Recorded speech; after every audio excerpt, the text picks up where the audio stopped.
दोस्तों, क्या आपने कभी सोचा है कि हमारा ब्रह्मांड किन किन चीजों से मिलकर बना है? तो चलिए बात करते हैं ब्रह्मांड में पाई जाने वाली प्रत्येक उस चीज के बारे में जो हमें दिखाई देती है। ज्योग्राफी यूनानी भाषा के दो शब्दों जियो जिसका मतलब है पृथ्वी और ग्राफी जिसका मतलब है वर्णन से मिलकर बना है, जिसका अर्थ होता है पृथ्वी का वर्णन। खगोल विज्ञान एस्ट्रोनॉमी, ब्रह्मांड का अध्ययन एस्ट्रोनॉमी खगोलिकी कहलाता है। ब्रह्मांड यूनिवर्स, दिखाई देने वाले समस्त आकाशीय पिंड को ब्रह्मांड कहते हैं। ब्रह्मांड विस्तारित हो रहा है तथा ब्रह्मांड में सर्वाधिक संख्या तारों की है। तारा स्टार, वैसा आकाशीय पिंड जिसके पास अपनी ऊष्मा तथा प्रकाश हो तारा कहलाता है। तारों का जीवन काल अत्यधिक लंबा होता है एवं विभिन्न अवस्थाओं से होकर गुजरता है। तारा बनने से पहले यह विरल गैस का गोला होता है। जब विरल गैस केंद्रित होकर पास आ जाती है तो घने बादल के समान छा जाती है, जिसे निहारिका नेब्युला कहते हैं। जब इन निहारिकाओं में समलन विधि द्वारा दहन की क्रिया प्रारंभ हो जाती है तो वह तारों का रूप ले लेती है। तारे में हाइड्रोजन का समलन हीलियम में होते रहता है एवं तारे में ईंधन प्लाज्मा अवस्था में रहता है। तारों का रंग उसके पृष्ठ ताप पर निर्भर करता है। नीला व सफेद रंग युवावस्था, उच्च तापमान।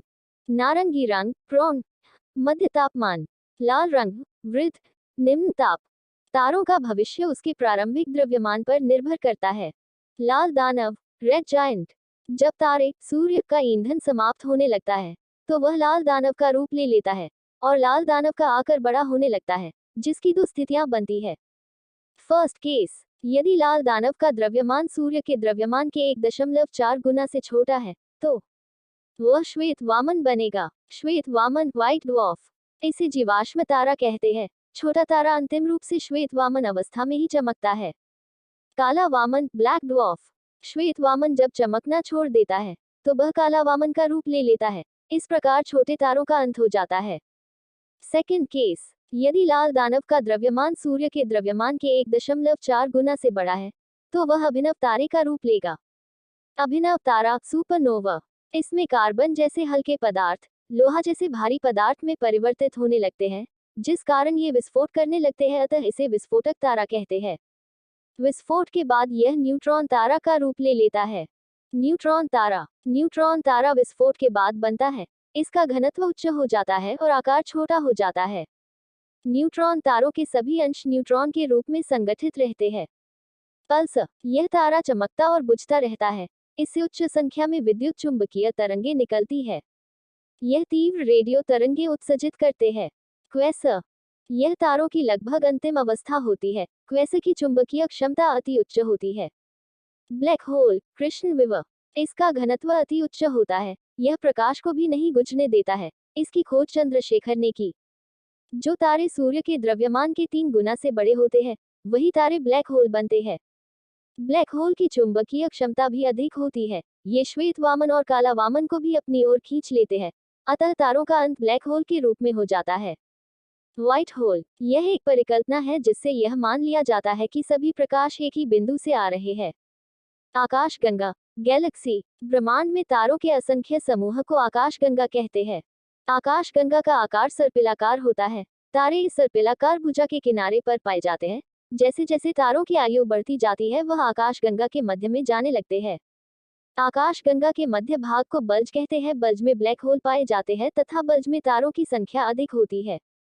आकाशगंगा का निर्माण आज से 12 बिलियन वर्ष पूर्व हुआ था। ब्रह्मांड में लगभग 100 अरब आकाशगंगा है और प्रत्येक आकाशगंगा में लगभग 100 अरब तारे हैं। हार्शेल ने 1805 ईस्वी में बताया कि पृथ्वी, सूर्य एवं अन्य ग्रह आकाशगंगा का एक अंश मात्रा है। सुपर क्लस्टर, 3 आकाशगंगाओं के समूह को सुपर क्लस्टर कहा जाता है। हम जिस सुपर क्लस्टर में रहते हैं उसमें भी 3 आकाशगंगाएं हैं जो निम्न है। Mandakini, Devayani, NGCM 33, Devayani, Andromeda. यह हमसे सबसे करीबी आकाशगंगा है। यह हमारी आकाशगंगा से 2.2 मिलियन प्रकाश वर्ष दूर है। दूसरी निकटतम आकाशगंगा NGCM 33 है एवं सूर्य जिस आकाशगंगा में है उसे मंदाकिनी कहते हैं। मंदाकिनी, मिल्की वे, हमारा अपना सूर्य जिस आकाशगंगा में है उसे मंदाकिनी कहते हैं। इसे मिल्की वे या दुग्ध मेखला भी कहते थे। मंदाकिनी का आकार सर्पिलाकार है। ओरियन नेबुला मंदाकिनी का सबसे शीतल तथा सबसे चमकीला क्षेत्र है। इसकी 3 घूर्णनशील भुजाएं हैं। नए तारे बाहरी भुजा पर रहते हैं, तो सूर्य भी बाहरी भुजा पर रहता है। जब तारे लाल दानव की अवस्था में आ जाते हैं, तो तारे मध्य वाली भुजा पर चले जाते हैं। मंदाकिनी को सर्वप्रथम गैलीलियो ने देखा था, एवं सूर्य का सबसे करीबी तारा प्रॉक्सिमा सेंचुरी है। सूर्य अपनी मंदाकिनी का चक्कर एंटीक्लॉकवाइज लगाता है। सूर्य 250 किलोमीटर प्रति घंटा की चाल से मंदाकिनी का चक्कर लगाता है। सूर्य को एक चक्कर पूरा करने में 25 करोड़ वर्ष लग जाते हैं। इसे ब्रह्मांड वर्ष भी कहा जाता है। तारामंडल, ग्रुप ऑफ स्टार, सूर्य से दूरी पर स्थित तारों के समूह के कारण बनने वाली विशेष आकृति को तारामंडल कहते हैं। इसकी संख्या वर्तमान में 88 है। सेंट्रो तथा हाइड्रा सबसे प्रमुख तारामंडल है, तथा सबसे बड़ा तारामंडल हाइड्रा है। ध्रुव तारा, पोलर स्टार, यह सदैव उत्तर दिशा में दिखता है क्योंकि ये पृथ्वी के उत्तरी ध्रुव पर होता है। यह लिटिल बियर तारा समूह का एक सदस्य है। प्राचीन काल में इसका प्रयोग दिशा ज्ञात करने में किया जाता था, अतः इसे दिशा सूर्य सूचक भी कहते हैं। साइरस, डे स्टार, यह सबसे चमकीला तारा है। इसे ओरियन के मध्य में खोजा जाता है। हेटा तारामंडल, ओरियन, यह शिकारी की तरह दिखता है। इसे मृग भी कहते हैं। इसके बीच में तारों की अधिक संख्या है, जिसके दक्षिण पश्चिम में साइरस तारा होता है। बृहद सप्तऋषि, अर्स मेजर, यह 7 तारों का एक समूह है। इसके ऊपरी तारे के ठीक सामने ध्रुव तारा अवस्थित रहता है। लघु सप्तऋषि, अर्स मेजर, यह भी 7 तारों का एक समूह है, किंतु यह सप्तऋषि के उल्टे आकार का होता है। इसके सहयोग से भी ध्रुव तारा को ढूंढा जाता है।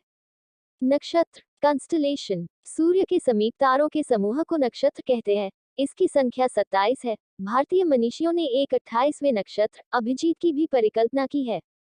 सूर्य एक महीने में 2 नक्षत्रों को पार करता है। भारतीय ज्योतिष पर इसका प्रभाव देखा जा सकता है। कुछ प्रमुख नक्षत्र चित्रा, हस्त, विशाखा, श्रवण, धनिष्ठा, माघा, अद्रा, अनुराधा, रोहिणी आदि है। अगली वीडियो में हम बात करेंगे ब्रह्मांड की उत्पत्ति के सिद्धांतों के बारे में। दोस्तों, वीडियो कैसी लगी कमेंट बॉक्स में जरूर बताना और वीडियो की नोटिफिकेशन सबसे पहले पाने के लिए सब्सक्राइब करें हमारे चैनल को। Thanks for watching our video दोस्तों।